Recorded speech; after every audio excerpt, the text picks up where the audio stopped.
Good morning, everybody, and thank you so much for joining us today to talk about managing mobile device hygiene in 2020. My name is Taylor Mann. I'm the co-founder and CEO of CleanSlate UV, and so excited to be talking to you today, along with our guests, Scott Mason and Dr. Carolina Kutris. I hope everyone's the last couple of days of the conference and conference in the COVID era, so doing it virtually, have gone well. And very excited today to talk to the group about a number of pressing issues in regards to device hygiene. We're going to start just by going over the growth of mobile device usage in healthcare, then talk about how CleanSlate UV actually got our start working in the NICU and how that impacted the long-term development of our product. We're going to go into the microbiological dangers from mobile devices and what that means in terms of clinical risks. And then we're going to round off by talking about the CleanSlate UV solution. Now, really important to note is that we are going to have a live Q&A at the end with myself and our panelists. So please put any questions that come up throughout the presentation in the chat box. If you'd like to direct them to a specific person, please feel free to do so. Otherwise, we will try and get to as many of those questions as we can at the very end. Thank you very much. Before we go into talking about devices, I want to give a bit of an overview as why I'm here talking to you today and why I'm excited to be talking today. And that has to do with the CleanSlate UV mission, which is to create simple, effective, and proven solutions for eliminating pathogens on mobile devices. We were founded in 2014, just near Toronto, Ontario, and we commercialized our product in early 2018. CleanSlate UV is now the global leader in device hygiene with over 300 hospital deployments worldwide and offices in Buffalo, New York, and Toronto, Canada. Now, what we're talking about today is devices and the fact that they are everywhere now, seemingly. Everything from cell phones to iPads at check-in to barcode scanners and even still pagers somehow. Any physicians on the call, I know you'll be very familiar with seeing those on the rounds still. And really what we're looking at today and what I want to start off by talking about is how devices are being used more and more in healthcare and the fact that they are becoming ubiquitous, not just in patient care, but administrative work and in the visitor experience. By 2022, 97% of nurses will use a mobile device in their daily work. And any nurses or doctors listening today will, I'm sure, be familiar with a range of both hardware and software platforms that are really they're really transforming not only your clinical practice, but how you extend the patient care cycle beyond the hospital. From using programs like Haiku and Cerner for communication while at the hospital to Visual DX and Neomate, and then working with products like MyPreMe and Baby Plus and The Bump to not only provide important resources for families when they leave the hospital or when they leave your clinical care setting, but providing an instant link between physicians and nurses and community support staff and patients so that they can care for those, care for these young children and newborns even once they leave the hospital. Whether it's these applications or the range of hardware products that are being used in hospitals, devices are being leveraged throughout every aspect of the workflow. Patients and visitors are using devices now for everything from COVID screenings prior to a check-in to actually registering and verifying their insurance information or their personal health information when they arrive at a facility. For staff, communicating with mobile devices, whether it's a Vocera badge or a Volt-enabled smartphone, is becoming more and more commonplace. And they're really easy to spot in everywhere from labor and delivery through to the PICU. And patient monitoring is becoming a critical component of mobile device use on the floors. From proactively monitoring the vital signs to actually getting notifications of patient status and not having to be in front of a computer to check in on a patient, it's really not only making the scope of which you can have an impact during the day more mobile, but it's also making it easier to enable a whole host of tools right in the palm of your hand. And lastly, we all know that keeping parents connected, whether they're coming in for labor and delivery or simply a pre-delivery check-in through to staying with their child in the NICU or the PICU, keeping in touch with patients or keeping in touch with loved ones is incredibly, incredibly critical during this journey. So I want to kick off the next phase of our discussion by inviting our co-founder, Scott Mason, to join me to share a little bit about CleanSlate and where our journey started. Scott, do you want to introduce yourself to everyone? Hi, Taylor. So to everyone, my name is Scott Mason. I'm one of the co-founders of CleanSlate UV, and I'm currently our Director of Operations. Thanks so much, Scott. So can you tell us a bit about where CleanSlate started by focusing and what the impact of that early focus was on the eventual development of our product? That's an excellent question. So CleanSlate UV really actually started in neonatal intensive care. And that's because we started in the NICU because that's where we identified the main concern and where the main demand for this type of product was really coming from. Just a quick history lesson, I think is good context as well. So CleanSlate UV started out of a university called Queen's University, which is based in Kingston, Ontario. And Kingston is a city that's in between Toronto and Montreal. So there was a hospital, Kingston General Hospital, that was just off the campus of Queen's University. And we had the pleasure of actually working closely with a number of the staff members, in particular in the pediatric department at Kingston General Hospital.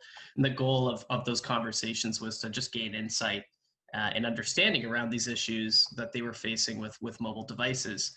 And what we discovered was that their modern departments were in need of a modern solution to this unique issue. So their staff pointed us to key departments where they were really dealing with a challenge there. And that was the intensive care unit, neonatal intensive care, labor and delivery. And what those staff members communicated to us was they were really mostly concerned about a very specific item. There was, of course, a whole litany of items that they were concerned about, but the main one was mobile phones. And specifically, in neonatal intensive care, the challenge with items like mobile phones, pagers, ID cards, stethoscopes, was of course that these items posed a unique risk due to the immunocompromised nature of the patients who were in the neonatal intensive care unit.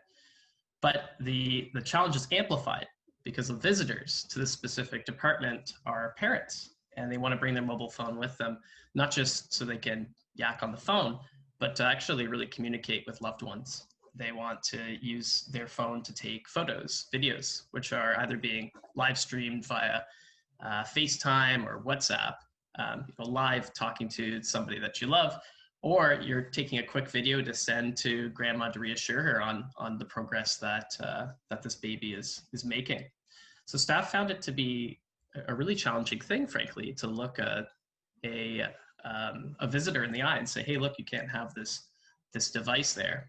That was a bit of a non-starter for them. And the staff were really looking to find a solution to this issue. How do we enable the safe use of these devices? So, I mean, how was this problem being solved? So, I mean, the first thing that most clinicians tried to dive into was just to ban these devices, right? Which is what I guess I was previously alluding to. But it proved to be a little quixotic and quite awkward. In my time, just shadowing staff members in neonatal intensive care a couple of years ago, I think this practice has changed considerably. But I did see a lot of even clinicians, walk past a sign that says mobile phones are not allowed, carrying a cell phone. It became something that staff members very uncomfortably were just turning a blind eye to. And, but really, I mean, although a ban would be ineffectual, at least, you're trying to do something about it. But the NICUs that I think took a bold stance to actually figure out how do we safely allow the use of this type of technology, quickly learned that a ban wasn't really going to work. So they started to bag phones, putting mobile phones into little baggies, which at face value and conceptually, I think it works, but it creates a lot of waste. It means that every cell phone must be placed inside of a bag, which cannot be reused. And it may isolate that phone as a vector of transmission, but I'm still interacting with my hands. So if it's not paired with effective hand hygiene, it's just a suboptimal way of dealing with this problem. And finally, staff and the goal of having the safe use of these devices would be asking staff and visitors to use chemical wipes on their phones. So to say, hey, every time you come into the NICU, just simply take this wipe and wipe down the device. The problem there being that some of these chemicals are corrosive, they can be harmful to the actual phones, and it's a bit of a non-starter specifically to the workers inside of these neonatal intensive care units because they're being asked to actually wipe these devices down as many as 10 times a day. And then finally, one of the other options that we observed was like screen safe wipes. So to get a wipe that's designed specifically not to damage the mobile phone. The key drawback is that this wouldn't share the efficacy level that one would expect for the sort of devices that are being carried in, that a screen safe wipe is not going to be able to kill C. difficile or VRE or some of the more trickier to disinfect pathogens. Still on mute, just FYI.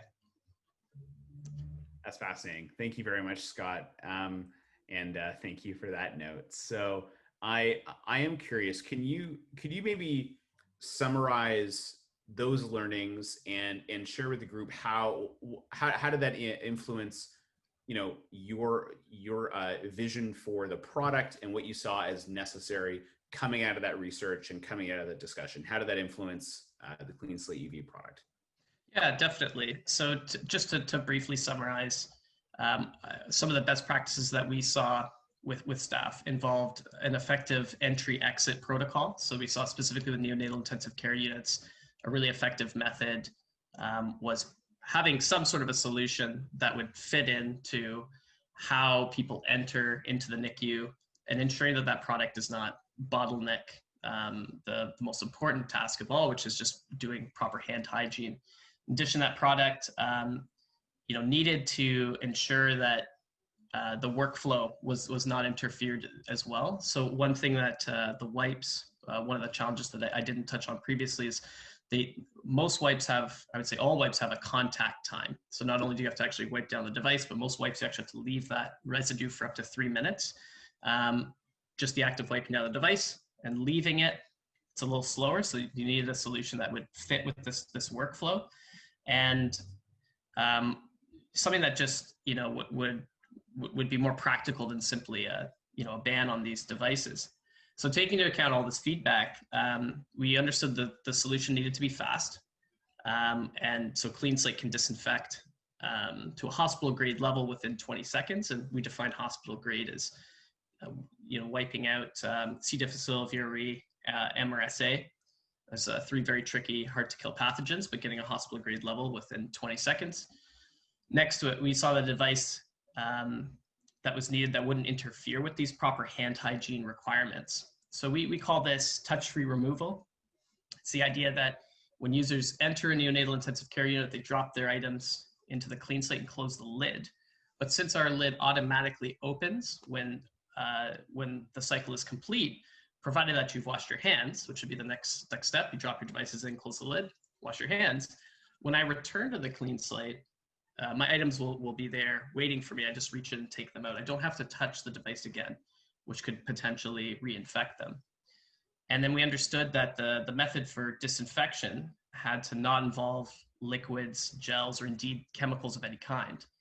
That the benefit, meaning that our solution, CleanSlate UV solution, is a chemical-free solution that won't harm your device, get any sticky substance on it, and will give you a hospital grade level of disinfection for any item.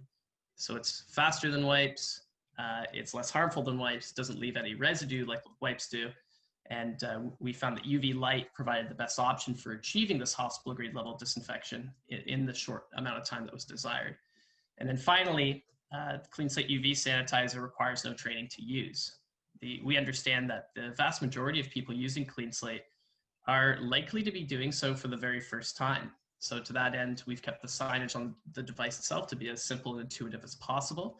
And all the user has to do is simply lower the lid and close it to start this sanitization cycle. And as a result, the solution is more accessible to staff, parents, and visitors, as its simplicity just allows for greater adoption.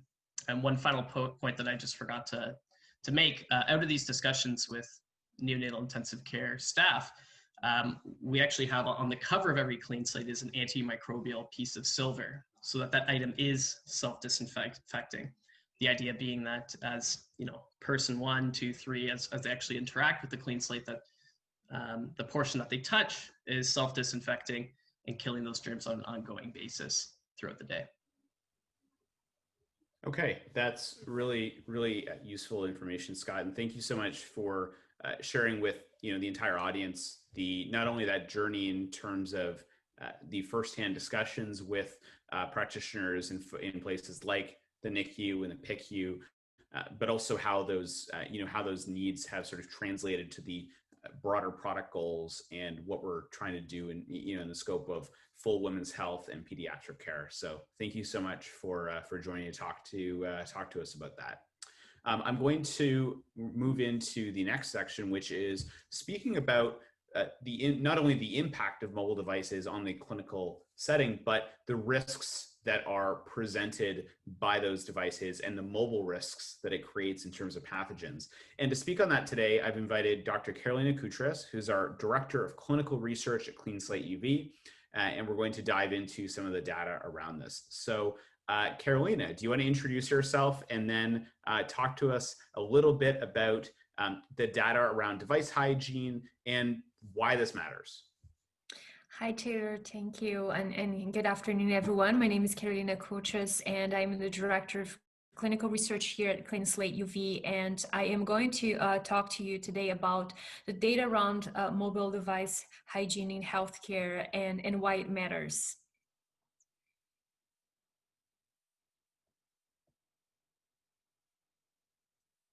Taylor, I think you're on mute. Yeah, no, sorry. So thank you so much. So do you want to dive into a little bit about the clinical data around device hygiene and what it means across different departments? For sure. There are quite a few studies, Taylor. If you look at the clinical research on mobile device hygiene in healthcare, there's certainly some interesting findings. In one of the early studies from the 2000s, researchers, they asked anesthesiologists to wash their hands in the operating room and then touch their phones. And after the researchers swabbed the hands of the anesthesiologists, what they found was a 10% rate of contamination with human pathogenic bacteria, including MRSA and VRE. Later on, there are many other studies that find that in average, 1 in every 4 cell phones from healthcare workers are contaminated with pathogenic bacteria. This number is actually much higher depending on the facility and the unit that you look into. So for example, quite a few studies focused on neonatal intensive care units, and they found that in that specific setting, the contamination rate was as high as 40 to 100% of the phones tested, depending on the study and methodology. And of course, what they found was, again, nosocomial and multi-drug resistant pathogens.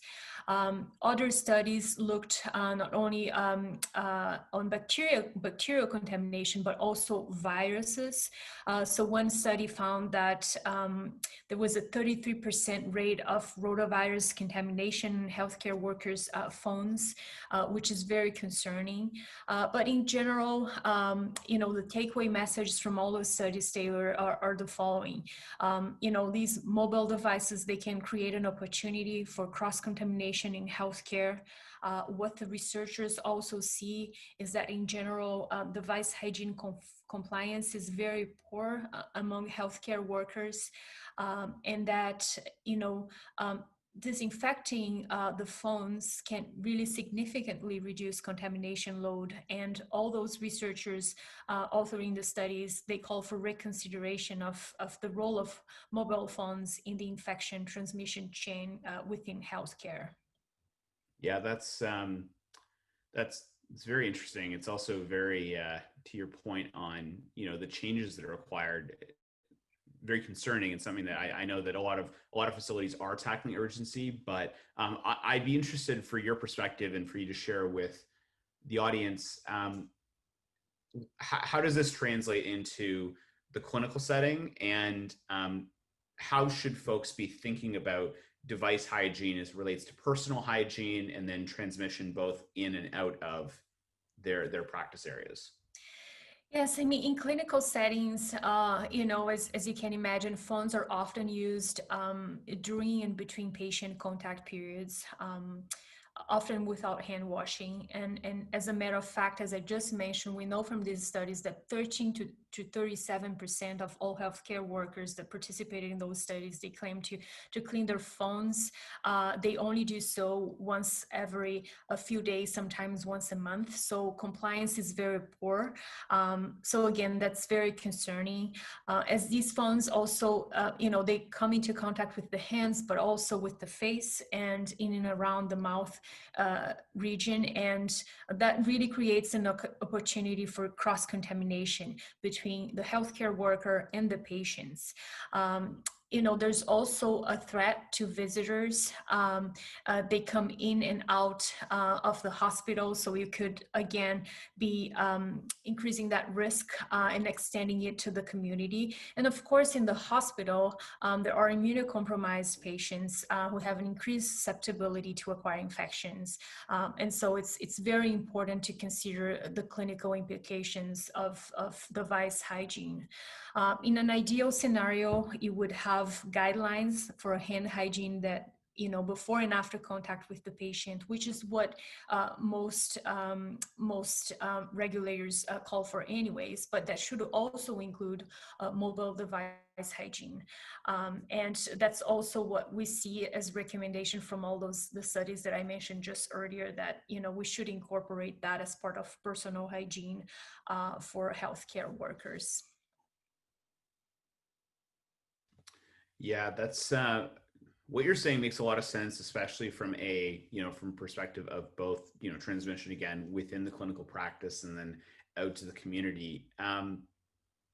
Why do you think it's so difficult? Why do you think this is such a difficult challenge to address? And why, frankly, why is device hygiene easier said than done for so many facilities and for so many areas within hospitals? Yeah, we know that there are challenges in implementing mobile device hygiene in the healthcare setting. Some of the challenges, they include how you do it. So, for instance, to be effective in the healthcare setting, you would need a hospital-grade disinfectant. Typically, these would be wipes. That they are required. They are not recommended by most device manufacturers, as they could, as you can imagine, potentially damage both the screen surface and oleophobic coating, as well as the electronic itself. It's important to understand that there's a difference between hospital-grade disinfectant wipes versus the consumer wipes that you can find in your local grocery store. Those would not work to kill the virus and bacteria that we're talking about today. So the chemical wipes, they can require up to 3 minutes to be effective. So it takes, quite a long time. They generate a lot of waste, so they're not recyclable. They are not compostable. And, importantly, they also are an added source of chemical exposure in the healthcare setting. We know from research that exposure to disinfectants is already associated with poor respiratory health outcomes, including asthma and chronic obstructive pulmonary disease among healthcare workers and nurses in particular. So this is something that, a challenge that you want to avoid, but then how to overcome it. The major challenge from my perspective is just a lack of formal guidelines and the need for more studies. But healthcare administrators and healthcare workers, the users, they can empower themselves and just understand the differences between the chemical disinfectants and the physical disinfectant options that may be available to them, and understand the advantages and disadvantages of each option. We've actually seen that firsthand. Next slide, please. as we work with our customers to address those challenges. So we are interested in understanding the efficacy and effectiveness of our product at CleanSlate, and we worked with several clients to see what the pathogenic bacterial rate of contamination on mobile devices looked like in their facilities, and tested the technology to see if it was an option that would potentially work for them. So for example, in Vancouver, in the Island Health study, it was conducted at a local hospital in Vancouver. We swabbed the phones. We saw that most of the phones were contaminated with bacteria. Over 20% rate were pathogenic. So we're talking again about MRSA, VRE, E. coli. And, we're able to implement our solution as part of a personal hygiene regimen in the hospital. And what we saw was an almost complete reduction of cultured pathogenic bacteria on the device. So we know that, it can work if implemented properly. So these challenges, we can overcome them. And next slide, please. As I mentioned before, we often talk about bacteria, but we can also find bacterial spores. We can find viruses and fungi on the cell phones. Next slide, please. Another way to look at phone screens, courtesy of the University of Surrey, they basically just place the cell phone screen on a petri dish and just grew bacteria there. We know that not all bacteria there is pathogenic, but some of the bacteria are, and it just underscores the need to really treat mobile device disinfection more seriously, especially in healthcare. Yeah, absolutely. And, obviously I appreciate you going through the wide range of not only the pathogens and what those mean in terms of, different types of organisms getting out of the phones. Can you maybe walk us through what the impact is, or what the implication is for how to kill those different pathogens, and if a facility has MRSA or C. difficile, which we know is a common problem, finding those on cell phones, what does that mean from a susceptibility or sanitization lens? Yeah, so different types of microorganisms will have different susceptibility profiles to disinfectants. So, based on the microorganism structure, but also on the mechanism of action of the disinfectant. So, for instance, if you're talking about chemical disinfectants, typically the way they work is by destroying the cell wall of the microbes, or by interfering with the metabolism. If we're talking about UVC, we're talking about an impact on the genetic material, DNA, RNA. We use a concept that is called the disinfection hierarchy, which describes the descending order of susceptibility of various classes of microorganisms to antimicrobial chemicals. It also applies relatively well to our technology. So if you look at this figure, what it's really showing is just the microbiological order from the least susceptible class of microorganisms, which will be the hardest to kill, for example, bacterial spores, to the most susceptible class of microorganisms at the very bottom. So these are the easiest to disinfect. So, think about viruses such as influenza, H1N1. At CleanSlate, like I said, we find that this concept actually aligns nicely with our efficacy findings.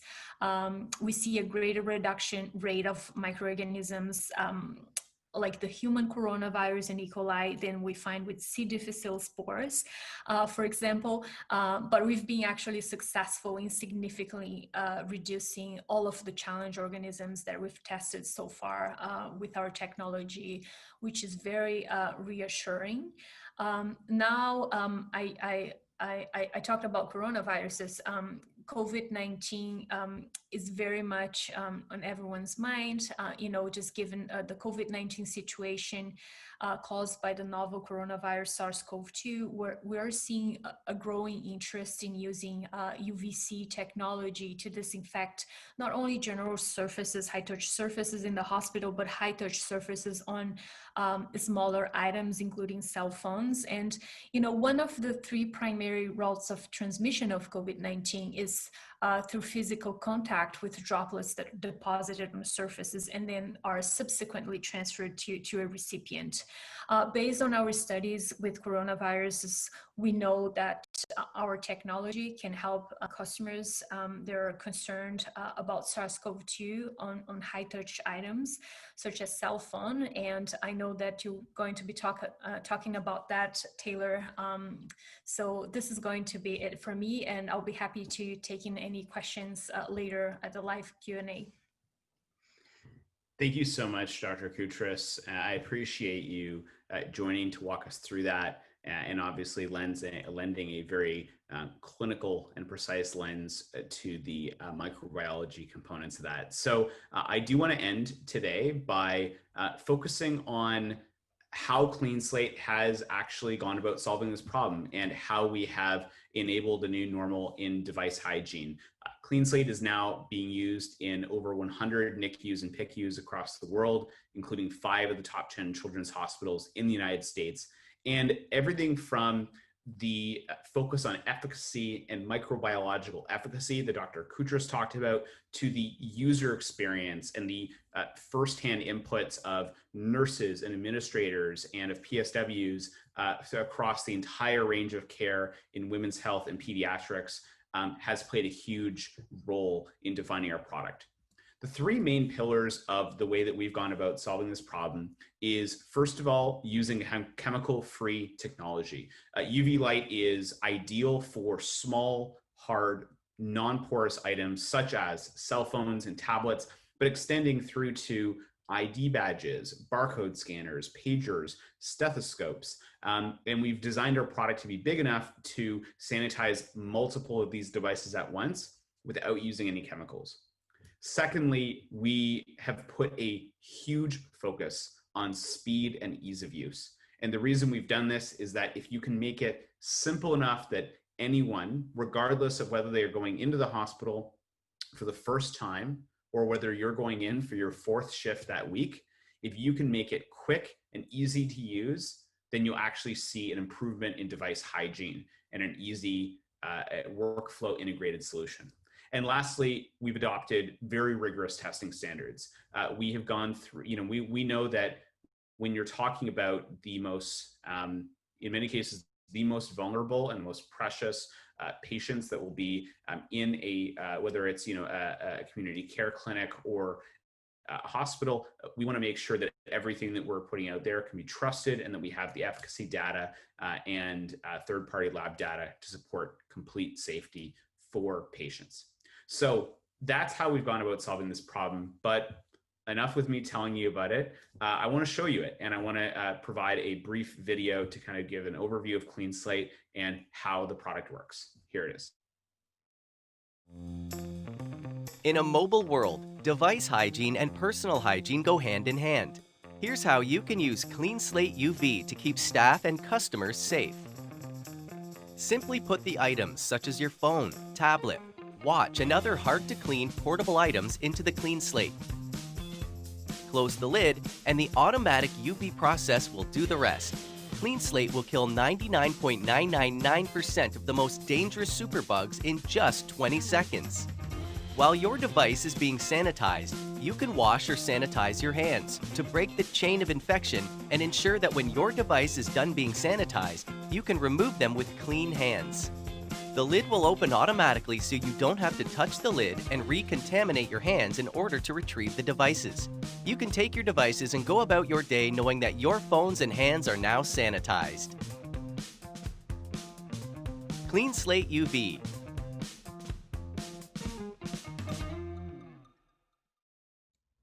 And that is the CleanSlate solution. And it's what we, everyone at our company and everyone on our team has been focused on for the last 5 years. As Scott already mentioned, it has a 20-second cycle that will kill over 99.999% of dangerous bacteria and viruses. It's chemical free. You don't need to touch the CleanSlate itself to remove your devices, so you can actually enable proper hand hygiene. And the device itself actually prompts folks to wash or sanitize their hands. And it's been proven. This is probably the most important aspect about the technology, especially today. You can find a lot of things about UV light on Amazon or even on some hospital catalogs, but finding a solution that has actually been proven, real world scenarios, and has been proven to live up to the rigors of women's health and pediatric and labor and delivery environments is a whole other ballgame. And that's what we've been able to deliver with CleanSlate. The product, one of the most common questions that we'll get is, where can I put it? And the answer is a lot of places. It's designed to be used in high traffic areas. So putting the product or placing the product at department entranceways or on nursing stations is very common. We have a lot of facilities where they actually mandate that CleanSlate is used prior to any visitor or staff member being able to enter the department. We also, the product itself can be mounted on a stand, as you can see at the bottom there, or it can be placed directly on a table. And here are a couple, sample deployments. These are actually in neonatal and PICUs, NICUs and PICUs across the US. You can see it's easily integrated into the nursing stations or the entrance protocols. And this is a great example of where the product is actually was actually just built right into the entry protocol for a NICU. So every parent and every family member that comes in has to wash their hands. They have to sanitize their device. It's in full plain view of the nurses, and then they go from there. One of our case studies that we like to highlight on this is the Catholic Health case study in New York. These were devices that were belonging to staff and visitors. They were identified as a major gap for all the reasons that Scott talked about, and they didn't want to, or really, I think at one point they had tried to, but could not just outright ban the units. It basically caused an open revolt both among staff and visitors. And after CleanSlate was implemented, we saw 100% reduction in the presence of MRE or MRSA, VRE, and other pathogens. And they also saw a very high workflow adherence rate, which, as anyone knows, how difficult it is to get people to do new things, especially in a hospital environment where you already have 1,001 things to do every day. The overriding sentiment was that it was easy and it was fast, which is obviously super critical. This is just one testimonial from the NICU manager at UPMC Pinnacle. The families and staff love the CleanSlate. It's truly become integrated into our patient safety protocols. And these are sentiments that we will hear over and over again. Now, to go over it very quickly, the way that we've actually been able to achieve this efficacy is through UV light. And for those who aren't familiar with UVC light is at the narrower band of the ultraviolet spectrum. It's been used in hospitals and biotech and food processing for 30 years. And many facilities that, many of the facilities that you may work at probably have full room UV or use it in their HVAC systems. What we've done is we've taken that and we've packaged it into a safe, portable system that has been able to generate outstanding efficacy results. These are all results from third-party EPA compliant labs. They aren't internally tested. And unlike most UVC systems, we actually use an ASTM standard that includes soiling or stimulated biomatter. And the reason we do this is that we want to simulate real-world use. A lot of UV systems out there, and almost all of our competitors, will publish efficacy rates that assume that you are pre-wiping devices, which, as we know, not only negates a lot of the benefits that Scott talked about, but actually will simply just not be done, and then you don't end up getting the efficacy that you need and the assurance that you need as either a clinician or a nurse or an administrator. And we've been able to do all this as a one-touch system. So we're very fortunate to be trusted by a lot of systems around the world now, both inside and outside healthcare. We've now been deployed with major device manufacturers like Samsung and Apple, but we've also been, trusted by a lot of the leading healthcare organizations across North America, as well as, major pro sports teams, biotech and pharmaceutical companies, as well as hospitality and travel. Now, I'm very, very excited for this section.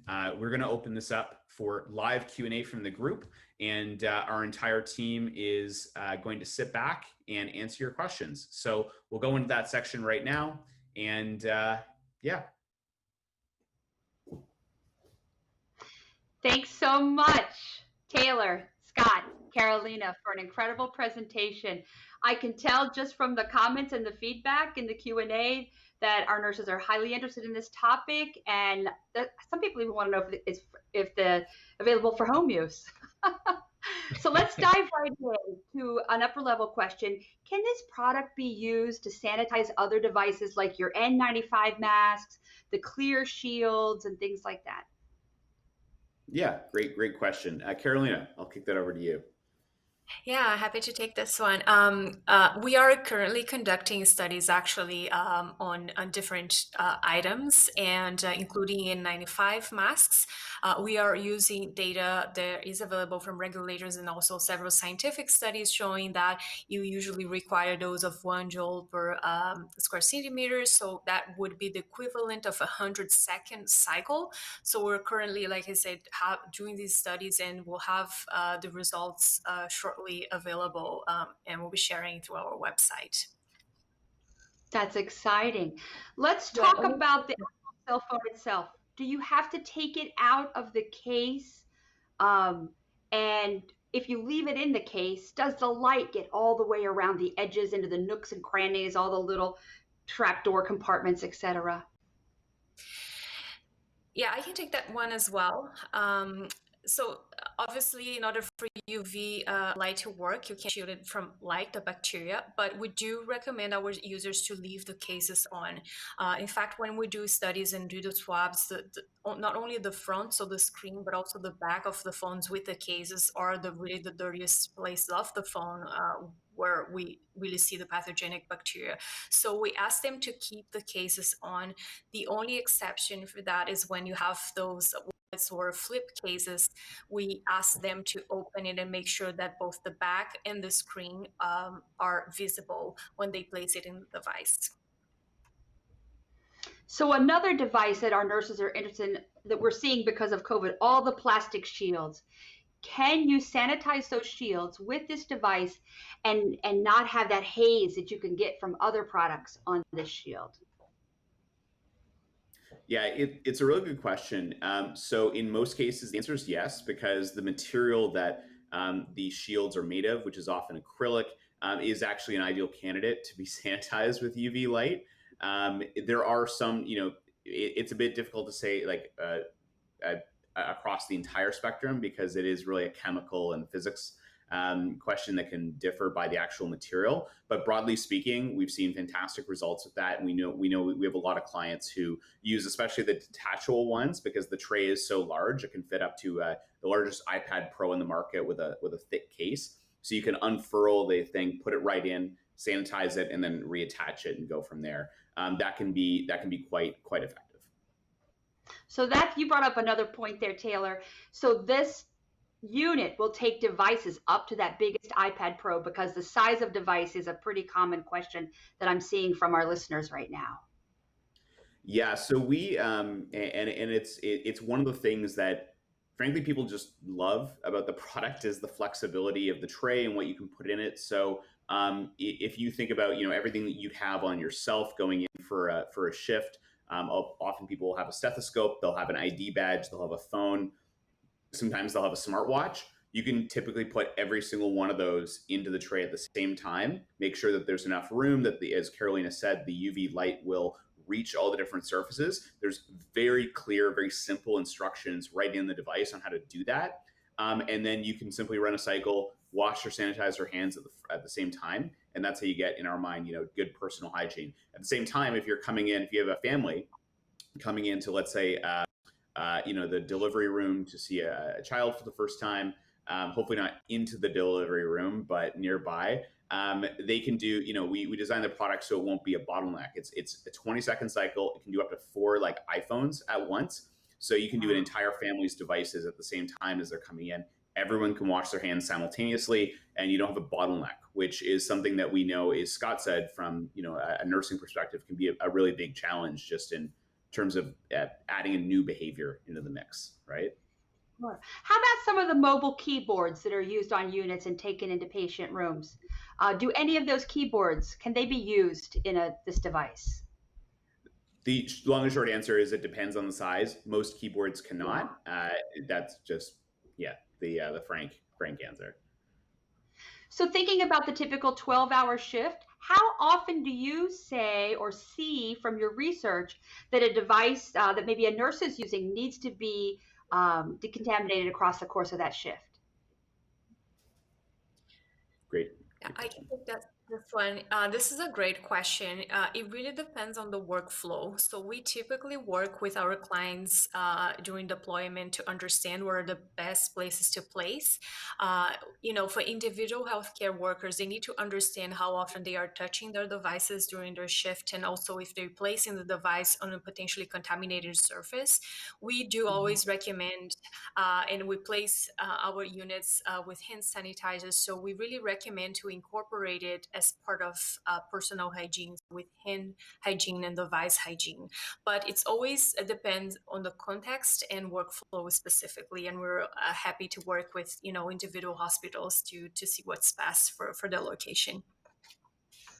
Excellent. Let's talk a little bit about device maintenance. What is the typical lifespan of one of these devices?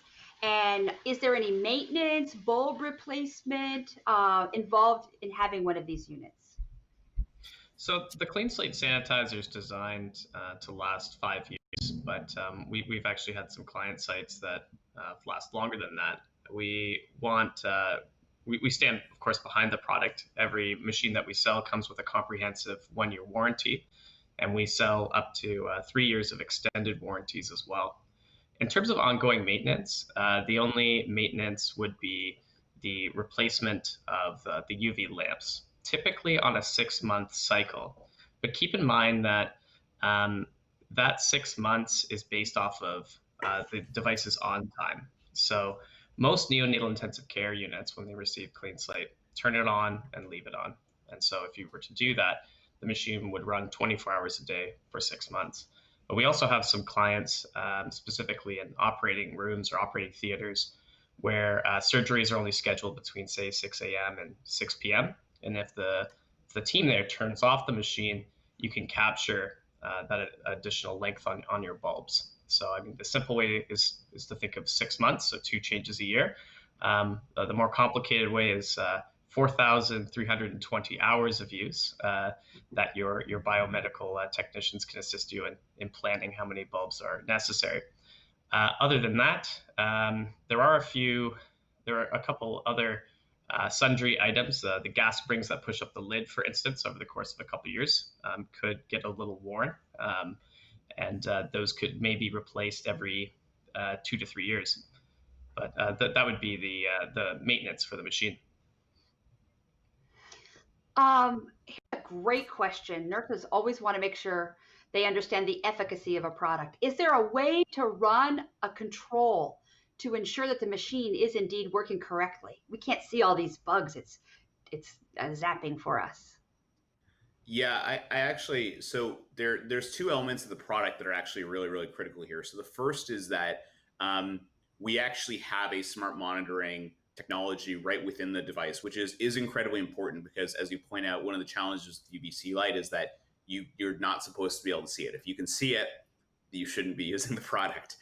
And so one of the key pieces of the technology is that we're actively monitoring bulb status and UV output to make sure that it's within the range. And the bulb, the device will actually display a warning once it starts to get out of that range. And then once it crosses a threshold above which we can't guarantee efficacy, it will shut off and it will notify the user. And with our active monitoring technology or customers that are actually on our network, it will actually notify us or notify their biomed techs as well, which is incredibly useful. The other piece of the puzzle is that there are actual like UV indicators that you can put in on control basis, and we don't sell those. We will be soon, but there are on the market products. The same thing that EVS and Biomed will use for full room UV disinfection or validating HVAC systems to make sure that a specific dosage of UV is being outputted.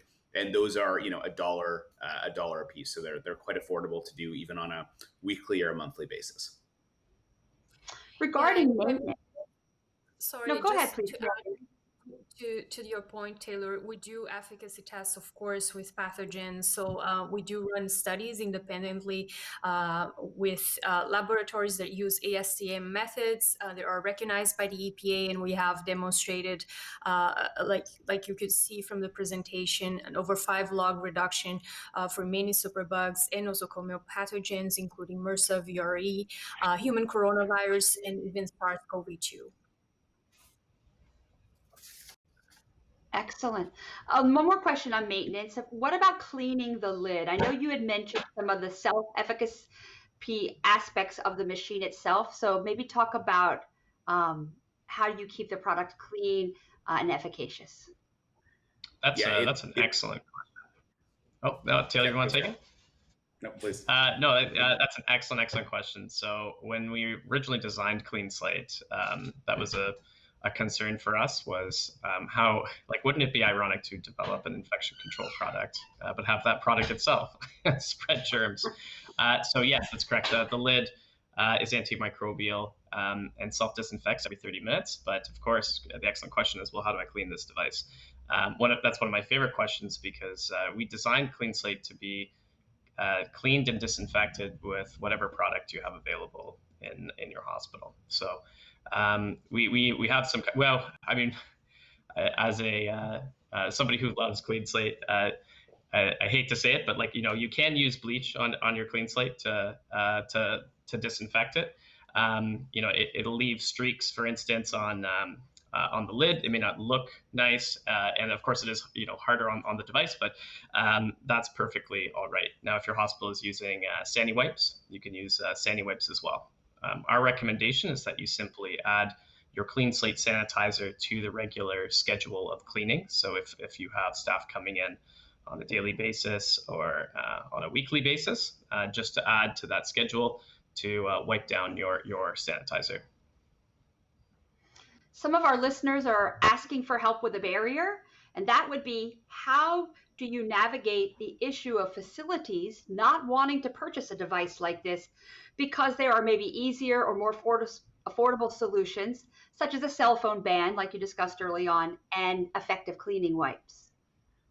Yeah, so that's a really good question, and it's one of the things that I don't want to say it's a surprisingly easy thing to address particularly once you have the product. So we offer free product trials as part of our entire process, and a big reason for that is that it is really important, we found, for hospitals to try the device out and not only get staff feedback and visitor feedback and patient feedback, but also see where optimize the placement, try it out in a couple different locations, maybe one on a stand, and then try it maybe in another place on a tabletop. And we find that is frankly a huge part of just demonstrating impact, is that once people see it and use it, they're like, oh my God, this is so much easier and saving me a lot of time. That all then goes back to some financial cases that we can provide, and that's something particularly for larger deployments, but even for departmental purchases, our stuff that we have available, which is looking at there's a capital investment required for the product, but when you compare it on a per wipe or cost per sanitization basis, it actually ends up being anywhere between 50 and 60% cheaper than using a wipe for every single device.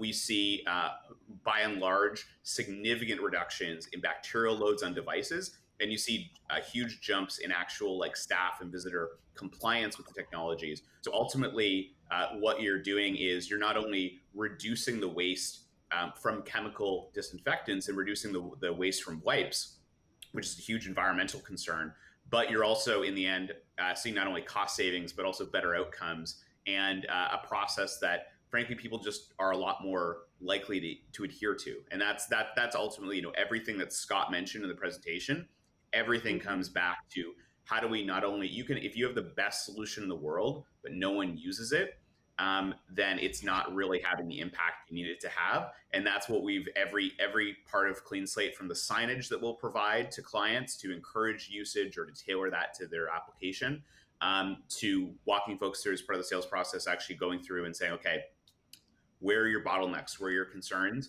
and doing that value analysis. It's a big part of what we've been able to do there. So, yeah. Back to a use question here. Does the product break down the integrity of things like masks, fabrics, paper, filters, etc.? Does the UV light affect those? Yeah, so there are certain materials, primarily soft rubbers, like really soft rubbers, that over like long periods of extended use, you can start to feel, say like a stickiness or that kind of stuff. But first of all, most of our clients will look at that against the impact that their chemical cleaners will have on the product and say that the chemical cleaning process is not only degradative, but also like it's a lot harsher on the products.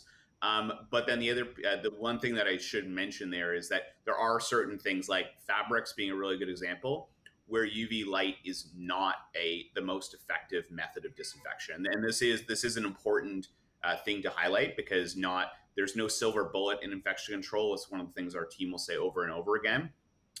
Fabrics, just because of the nature, it's by nature layers on layers, just kind of woven together.